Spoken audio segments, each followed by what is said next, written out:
ఎక్కడున్నారు? చాలా కాలమైంది. ఈ మధ్య అసలు రావడం లేదు. పాపకి ఆరోగ్యం బాలేదని అందుకే రాలేకపోతున్నాను. ఓహో.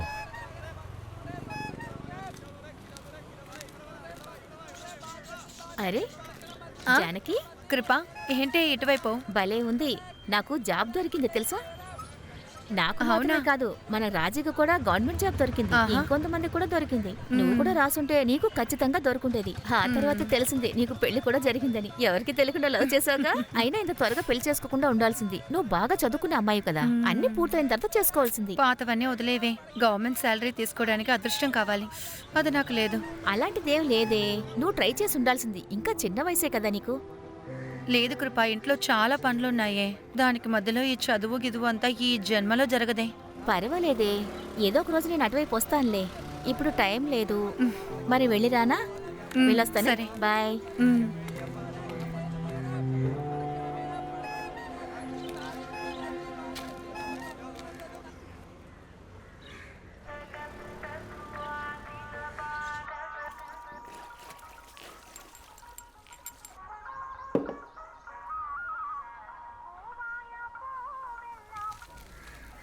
వీళ్ళు ఎక్కడికి వెళ్ళారు? సంతోష్ జీ, ఆ, మనం ఆ వలసన కొట్టులోకి వెళ్దామా? ఆ, పదండి. ఓ 1000 అడుగుదామా? 10,000 అడుగుదాంరా. ఆ. ఓ వాడు అక్కడే ఉన్నాడు. నమస్కారం. నువ్వు ఇక్కడే ఉన్నావా? ఎలారా కలెక్షన్? నేను మీ దగ్గరికి వస్తున్నాను. మర్యాదగా మీరు తీసుకొచ్చి అక్కడ మొత్తం పడండి. అప్పు చెప్పు, అర్థమైందా? మీరు నేను ఇప్పుడే ఇక్కడే వస్తాను, పడండి. ఇప్పుడే వస్తాను. రండి, రా. రండి. అయ్యా ఓ 1000 రూపాయలు ఇవ్వండి. నిన్నే కదా మీరు డబ్బులు కావాలని వచ్చారు. అది జిల్లా కమిటీ అండి. మరి ఇప్పుడు ఇది వర్కింగ్ ఫండ్. అవును. ఓ వాడి ఇష్టానికి చెప్తున్నాడు వీడినంతా. మీ పార్టీలో నాకు మెంబర్షిప్ ఇస్తారా? దేనికి? అదే అలాగైతే కొట్టు మూసి మీతోనే తిరుగుతా. ఇతను చూసుకున్నావా? ఈడే దేశద్రోహి. పదా ఆ, నేను అటు వెళ్ళాను. వెళ్ళండి. ఆ, పద. నువ్వు ఇక్కడ ఉన్నావా? మన వయ్యాపురం స్కూల్లో ఒక టీచర్ వేకెన్సీ ఉంది. దానికి రామ్ భార్య ఉంది కదా, ఆ అమ్మాయిని అపాయింట్ చేసావంటే మనకి క్యాష్ వస్తుంది. తను చేస్తుందో లేదో అనుమానమే. ఎందుకంటే రాము తన భార్యని పనిలోకి పంపదలుచుకోలేదు కాబట్టి తను ఒప్పుకోడు. అది కరెక్టే. ఆ, ఇంకెవరన్నా చూద్దాంలేండి. మన వాళ్ళలో ఎవరికో ఒకరికి అవకాశం ఇస్తే బాగుంటుంది. వల్ల ఎలాగో కాదు, మనకి పనులు ఇచ్చే కదా అలవాటు. మాస్టర్, ఒక టీ ఇవ్వు. నీకు ఇక్కడ టీ లేదు. కొట్టు కొట్రా కొట్టు బాగా అలాగే కొట్టు కొట్టు కొట్టు అలాగే బాగా కొట్టు ఇంకా కొట్టు కొట్టు కొట్టురా కొట్టులా అలా. బిడ్డ పడుకున్నాడా? నిద్రపోయింది. ముఖం ఎందుకు వాడిపోయింది? లేదు, ఏవీ లేదు. ఎవరి సమస్య? అది నేనొక విషయం చెప్పనా? నేను ఇక్కడ ట్యూషన్స్ తీద్దాం అనుకుంటున్నాను. ట్యూషన్? ఏంటో ట్యూషన్? అవును, బిడ్డను ఎవరు చూసుకుంటారు? 2-3 గంటలే కదా, అత్తయ్య కూడా చూసుకోవచ్చు. అమ్మకి కాలు చేతులు లోపలుగా. నువ్వు ట్యూషన్ చూసినప్పుడు 2-3 గంటలు అమ్మాయిలా చూసుకుంటుంది. అమ్మేది ఫోన్ ఇవ్వు. కొట్రా వాడిని కొట్టు కొట్టు కింద కొట్టు బాగా కొట్టు అలాగే అలాగే కొట్టు అది అది కొట్టు కొట్టు. అత్తయ్య ఇవ్వండి. తప్పుకోవే. అత్తయ్య ఆయనే. ఏంట్రా నా బంగారం, ఎలా ఉన్నారా నువ్వు అక్కడ? మీరెలా ఉన్నారు? నా చెయ్యి నొప్పి తగ్గలేదురా, గోడ గుద్దుకున్నాను. మీకేంటమ్మా అన్ని తను చూసుకుంటుందిగా. తానేం చూస్తుంది లేరా నన్ను, నేను వాళ్ళ అమ్మను కాదు కదా. అలా ఏం కాదమ్మా. అయ్యో.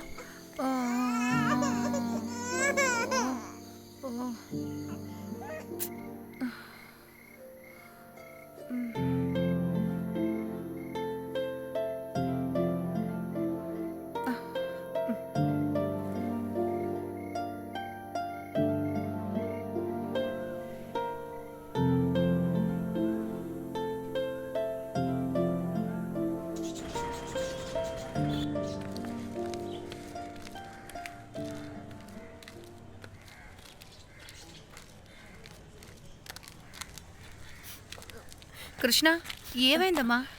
ఎందుకు ఏడుస్తున్నావు? ఏం లేదక్క. ఏవి లేని దానికి ఇక్కడ కూర్చుని ఏడుస్తున్నావా? ఏమైందో చెప్పు. ఈ రోజే కాదు, చాలా రోజులుగా నేను చూస్తున్నాను. ఏం లేదక్క. సరే, అలాగే ఉండని. సింధు ఒక కాల్ చేసి నువ్వు కాలేజ్కి వెళ్లకుండా ఏడుస్తున్నావని చెప్పనా? అయితే చెప్పు, ఏమైంది?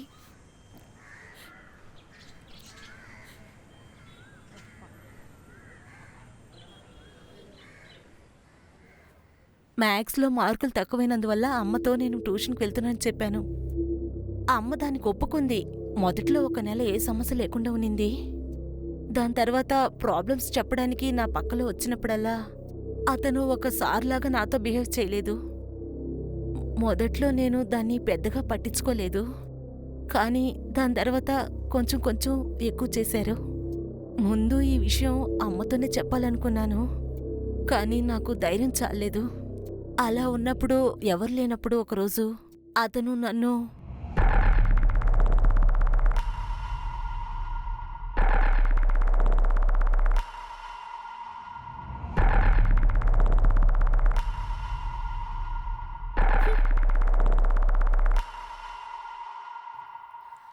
ఆ రోజు గురించి ఆలోచిస్తే ఇప్పుడు కూడా భయంగా ఉందక్క.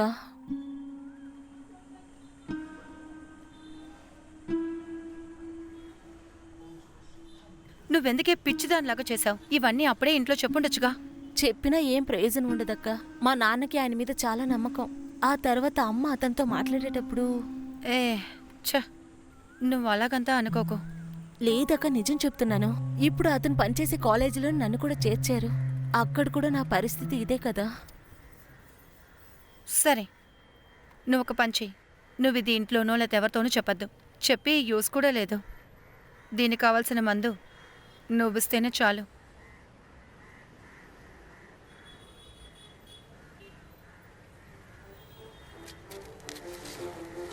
రా,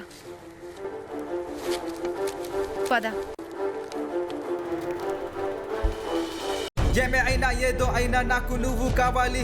ఈ లోకంలో ఎవరున్నా ఎవరెవరో పాడుతున్నా పాటలను నేను ఇప్పుడే ఘోరంగా ఉండే భూమిపై ఎన్నెన్నో మనసులు ఉన్న మంచోళ్ళు చాలా తక్కువ. ఇక్కడ ఉండే సమయం ఏమో కాలం మరిసేను, ఇప్పుడు కురిసేను. కష్టాలను దాటి నేను ఇష్టాలను పెట్టేశాను. గెట్టింగ్ బోర్డ్, దీనికి కారణం ఎవరు? నువ్వు నాకిప్పుడే చెప్పు ఎవరు? వాళ్ళెవరో చెప్పు. ఈ నిమిషాలే నాకు కావాలి. వచ్చింది నాకు మంచి రోజులు. ఏమేమో అయ్యే ప్రపంచంలో నాకు చాలు చాలు. ఒక రోజు చాలు, నాకింతే చాలు. క్షణంలో నేను తీర్చి వెళ్ళిపోతాను. నేను అన్ని ఉన్నా ఇలాగే ఉంది. ఇదరా చూడు కలియుగం.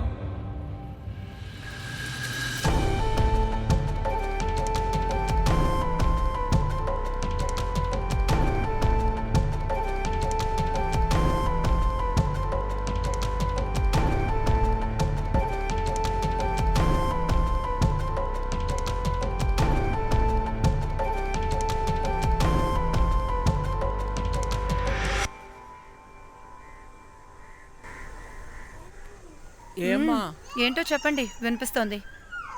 నాకు కాస్త టీ పెట్టిస్తావమ్మా? నేను చదువుతున్నానని చూశారుగా, మీరే పెట్టుకోండి. పాపను ఎవరు చూసుకుంటారు? దాంతోపాటు నాకు కొంచెం క్యారెట్ జ్యూస్ ఇవ్వండి. నేను తెల్లగా అవ్వాలి కదా. తీసుకొని వస్తానే. పెద్దగా ఆర్డర్ వేస్తాను మహారాణిలాగా. రా నాన్న, ఇలా కూర్చో. తెలిసిన వాళ్ళు ఎవరు కనపడడం లేదే. ఎవడైనా డబ్బిస్తే బాగుండు. ఇప్పుడు ఏం చేయాలబ్బా? ఈడ మనోడు ఉన్నాడు. రేయ్, దొరికాడు. వీడు చాలులే. ఈ స్టాండ్ ఒకటి ఎప్పుడు ఎలాగోలా బుట్టలు పడేద్దాం. కొంచెం ఇలారా. ఓ 500 ఉంటే ఇస్తావా? 500 నేనా? రే, అప్పుగా ఇవ్వద్దు. కలెక్షన్ల నుంచి పోరా పో. ఏదైనా పనిలోకి పోరా. పానికి మా ఇంట్లో కుక్క కూడా వెళ్ళదు. పానికి వెళ్ళాలంట. మన రాము తిరిగి వస్తున్నాడు. చిన్న పార్టీ చేసుకుందామని. వాడు ఇప్పుడే కదా అక్కడికి వెళ్ళాడు. కర్మరా.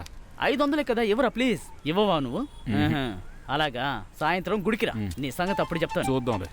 వీడి పేగుల్లోడి బోటి తయారు చేస్తాను. నీకేమైనా పనుందా? నాకు పని ఉంటే నీ కొట్టుకొచ్చి ఇలా అట్టుబడి తింటూ ముంచుంటాను. తిన్నది కాకుండా ఎక్స్ట్రా లోటి. నా కర్మ కొద్దీ ఈడొకడు.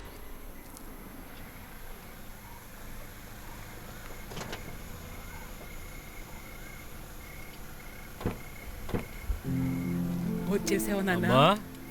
ఏంట్రా చిక్కుపోయావు? బాగున్నావమ్మా? ఏంట్రా అక్కడ తినడానికి ఏం దొరకలేదు? అక్కడ క్లైమేట్ మనకి సెట్ అవ్వదమ్మా. పాప ఎక్కడా? లోపలే ఉంది. ఇతన్ని ఎవరా బండ్లు ఎక్కించింది? అమ్మా, నన్నే ఎగతాళి చేస్తావా? లగేజ్ మొత్తం నేనే మోసుకొస్తున్నాను. నేనేమన్నా ఒంటిని అనుకున్నారా? రేయ్, తిను నాన్న నీకోసం చేయించాను తిను. అరే అమ్మా, ఇలాంటి భోజనం చూసి ఎన్నేళ్ళయిందో. ఎంత బాగుందో. త్వరగా తినరా. ఇంకా వేయనా? ఇదిగో చాలు వేస్తున్నాను. చాలు చాలు. కొట్టొద్ది శిశుబలని ఇస్తున్నాడు కదా. అది నేను సూరత్తో తీసుకోమని చెప్పాను. ఏం చేయను, ఇక్కడ ఎవరికి తీసుకోవడానికి టైం లేదంట. అందుకే నమ్మకం లేని వాళ్ళని పంపించాల్సి వస్తుంది. ఏం చేద్దాంలే. నాకు బాగా అర్థమవుతుందమ్మా. అర్థమైంది కదా, అది చాలు. సంతోషం. నువ్వు తిను బాబు. మ్మ్.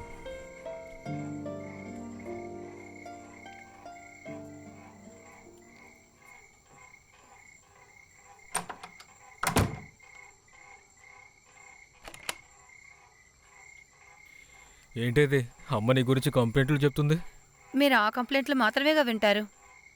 ఇలా చూడు జానకి, నేను ఇప్పుడే కదా ఇక్కడికి వచ్చాను. నా మూడు స్పాయిల్ చేయకు. ఎంతసేపటి నుంచి ఇక్కడ నించున్నాను. ఎలా ఉన్నావని కూడా మీరు అడగరా? అది ఇప్పుడు అడగడం లేముంది. నువ్వు ఇక్కడ బాగానే ఉంటావుగా. అవును, చాలా బాగున్నాను. అది కాస్త ఓవర్గా ఉంది. నువ్వు ఇక్కడికి రావే. నాకు తెలుసు ఇక్కడ అన్ని పనులు నువ్వే చేస్తున్నావని. నువ్వు చాలా కష్టపడుతున్నావు. అమ్మకి హెల్ప్ చేసి చేయకుండా అన్నీ ఓకే. నన్ను ముట్టుకోవద్దు. ఏ ముట్టుకుంటే ఏమవుతుంది? నేను నీ భర్తని, నువ్వు నా భార్య. అందుకని అంటే నేను ముట్టుకోవచ్చు, నాకు అధికారం ఉంది. ఏంటో అధికారం? నీ మెడలో కట్టిన తాళి. నువ్వు అనుకునేటప్పుడల్లా ముట్టుకోవడానికి వదిలేయడానికి కాదు ఈ అధికారం. ఇలా చూడు జాను, ఇలాంటి మంచి రోజుల్లో నువ్వు ఇలా మాట్లాడకూడదు. ఎందుకు మంచి రోజు? నీకు కావాల్సిందంతా చేయడానికా? నిన్ను ఎందుకు ఆపేశావు? కొట్టు. ఒక కుక్కలాగా ఇంట్లో పనులు చేసి చేసి అలసిపోయాను తెలుసా? నువ్వు చెప్పింది మీ అమ్మ చెప్పింది మాత్రమే వింటున్నా. ఇక నేను ఇవన్నీ తట్టుకోలేను. లేకపోతే బయటికి పోవే. ఖచ్చితంగా పోతాను. ఒక బిడ్డ పుట్టాక ఈ ఇల్లు కిచెన్ తప్ప వేరే ధ్యాసే నాకు లేదు. ఎవరూ నా గురించి ఆలోచించట్లేదు. ఇక మీదటనే నాకు మంచి లైఫ్ కావాలి.